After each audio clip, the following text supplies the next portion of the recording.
Halo semuanya, jadi perkenalkan kami dari kelompok politik Demokrasi Liberal. Bersama kami di sini saya Aba Andri Saya Christian. Saya Sandi. dan kami bertiga akan menjelaskan apa itu sistem politik di Demokrasi Liberal.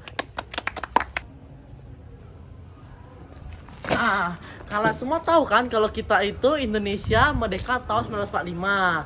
Nah, kalian pernah penasaran nggak sih apa yang terjadi setelah Indonesia merdeka? Nah, mari karena untuk menjawab pertanyaan itu, mari kita sidak bersama-sama. Setelah Indonesia merdeka, Indonesia sudah mencoba dua jenis sistem pemerintahan yang berbeda. Hal ini berlangsung sekitar 5 tahun tepat setelah kemerdekaan Indonesia, yaitu pada tanggal 1945 sampai 1950. Sistem pemerintahan yang dijalankan Indonesia adalah sistem pemerintahan presidensial dan sistem parlementer. Tidak sampai 1 tahun setelah kemerdekaan, sistem pemerintahan presidensial digantikan dengan sistem pemerintahan parlementer. Perubahan ini disebabkan dengan pembentukan kabinet parlementer pertama pada November 1945 dengan Syahrir sebagai Perdana Menteri. Sejak saat itulah jatuh bangun pemerintahan di Indonesia terjadi. Namun pelaksanaan sistem parlementer ini tidak diikuti dengan perubahan UUD. Baru pada masa Republik Indonesia Serikat, pelaksanaan sistem parlementer dilandasi oleh konstitusi, yaitu konstitusi RIS. Begitu juga pada masa demokrasi liberal, pelaksanaan sistem parlementer juga dilandasi oleh UUD atau disebut juga dengan UUD sementara atau dikenal dengan konstitusi liberal. Ketika Indonesia kembali menjadi negara kesatuan, UUD yang digunakan sebagai landasan hukum Republik Indonesia bukan kembali UUD 1945 sebagaimana yang ditetapkan oleh PPIKI pada awal kemerdekaan, namun menggunakan UUD sementara 1950. Salah satu ciri yang nampak dalam masa ini adalah kali terjadi penggantian kabinet. Mengapa seringkali terjadi penggantian kabinet? Hal ini terutama disebabkan adanya perbedaan kepentingan di antara partai-partai yang ada. Perbedaan di antara partai-partai tersebut tidak pernah dapat terselesaikan dengan baik sehingga dari tahun 1950 sampai tahun 1959 terjadi silih berganti kabinet. Kabinet Natsir dilantik pada 7 September 1950 dengan Muhammad Natsir dari Partai Masyumi sebagai Perdana Menteri. Didukung koalisi Masyumi dan PNI, kabinet ini menganggotakan tokoh-tokoh penting seperti Sri Sultan Hamengkubuwono ke-9, Mr. Asad, Insinyur Juanda, dan Prof. Dr. Sumitro Jojo Hadikusumo. Program utamanya mencakup penguatan keamanan, penyempurnaan pemerintahan, dan angkatan perang, pengembangan ekonomi rakyat, serta penyelesaian masalah di Irian Barat. Fokus utama kabinet ini adalah integrasi Irian Barat, namun dalam mengerjakan tugas-tugasnya, mereka menghadapi berbagai pemberontakan seperti DITI, Andi Aziz, APRA, dan MS. Meski demikian, kabinet ini berhasil memulai perundingan pertama dengan Belanda mengenai Irian Barat dan memperkenalkan gerakan Benteng sebagai upaya membangun ekonomi nasional menggantikan sistem kolonial yang pernah berlangsung. Setelah kabinet Natsir mengembalikan mandat, Presiden Soekarno menunjuk Sartono dari PMI sebagai formatur, namun gagal membentuk kabinet dalam 28 hari. Selanjutnya, Sidik Jojo Soekarto dan Sudirman Widjosoeharjo berhasil membentuk kabinet Sukiman Suwirjo yang berfokus pada keamanan, kemakmuran rakyat, pembawaan hukum agraria, percepatan pemilu, politik luar negeri bebas aktif, serta integrasi Irian Barat dan pelindungan hak buruh. Namun, kabinet ini dikritik keras setelah diketahui menjalin hubungan kerjasama dengan Amerika Serikat melalui Mutual Security Act atau MSA yang dianggap bertentangan dengan prinsip politik luar negeri bebas aktif dan condong ke blok barat. Kabinet ini juga dinilai lemah dalam menangani pemberontakan di berbagai daerah serta memiliki hubungan yang tidak harmonis dengan militer. Akibatnya, parlemen menjatuhkan mosi tidak percaya dan Sukiman mengembalikan mandatnya kepada Presiden Soekarno.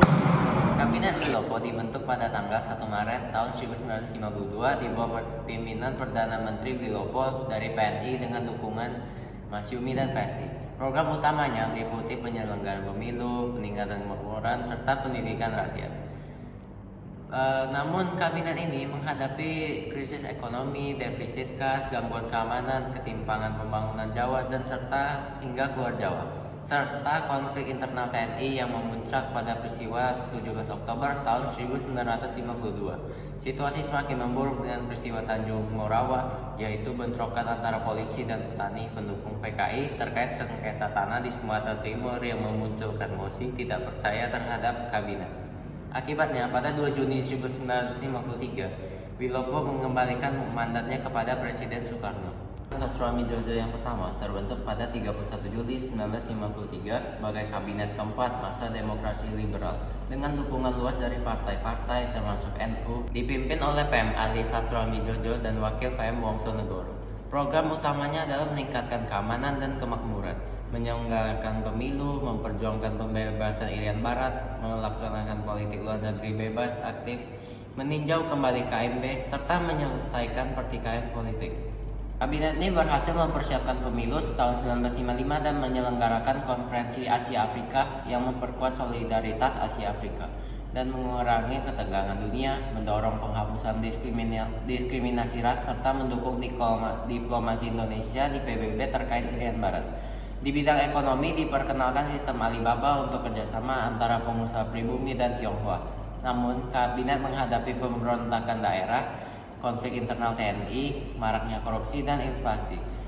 Perselisihan PNI dan NU memperlemah koalisi hingga NU menarik menteri-menterinya diikuti oleh partai lain, sehingga Kabinet Ali Sastroamidjojo yang pertama mengembalikan mandat kepada Presiden pada tanggal 24 Juli tahun 1955. Pada masa demokrasi liberal, Indonesia menganut sistem multipartai di mana partai politik dibentuk untuk memperoleh dan mempertahankan kekuasaan secara konstitusional.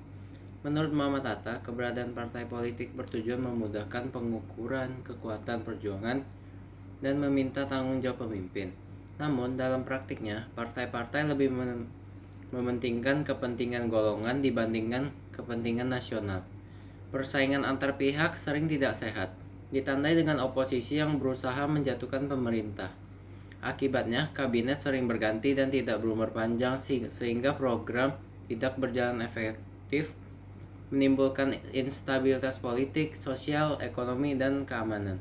Kondisi ini akhirnya mendorong Presiden Soekarno mengarahkan Indonesia dari demokrasi liberal menuju demokrasi terpimpin.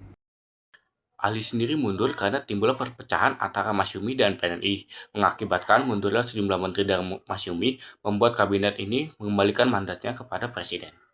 Pada tanggal 20 Maret 1956, didukung oleh 3 partai besar, yaitu Parlemen PNI, NU, dan Masyumi, Ali di sini menyalonkan menjadi yang keduanya dalam membentuk kabinet.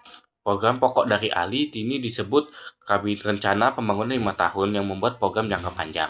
Yang pertama ada pengembalian Irian Barat, kedua pembentukan daerah-daerah otonomi dan mempercepat terbentuknya anggota DPRD, yang ketiga ada pembatalan KMB, yang keempat ada pemulihan keamanan dan ketertiban pembangunan 5 tahun dan menjalankan politik luar negeri bebas aktif, yang keenam ada keputusan KAA.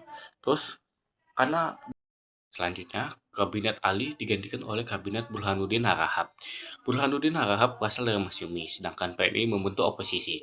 Kebijakan dari Burhanuddin Harahap diantaranya yang pertama ada mengembalikan kewibawaan pemerintah, yaitu dengan mengembalikan kepercayaan Angkatan Darat dan masyarakat kepada pemerintah. Yang kedua, melaksanakan pemilihan umum menurut rencana yang sudah ditetapkan dan mempercepat terbentuknya parlemen baru. Yang ketiga, memperjuangkan kembaliannya Irian Barat. Yang keempat ada politik kerjasama Asia Afrika berdasarkan politik luar negeri bebas aktif. Kebijakan tersebut lumayan efektif dan membawa dampak yang lumayan besar. Kemudian pada tahun 1955, dia berhasil menghasilkan 4 parlemen besar yaitu PNI, NU, Masyumi, dan PKI. Pemilu itu diikuti oleh 27 dari 70 partai yang lolos seleksi. Selesai pelaksanaan pemilu, Burhanuddin Harahap menyerahkan jabatannya kepada Presiden Soekarno.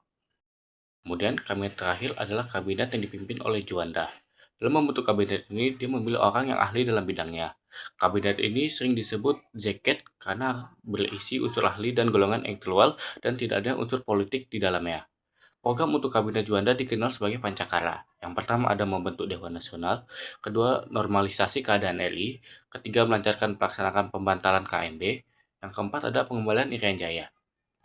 Salah satu yang keberhasilan dari Juanda adalah dia berhasil membentuk zona untuk laut Indonesia. Jadi dia punya batas kapal lain tidak boleh masuk. Dan tanggal 30 November 1957 di sini terjadi percobaan pembunuhan Presiden Soekarno atau dikenal dengan peristiwa Cikini.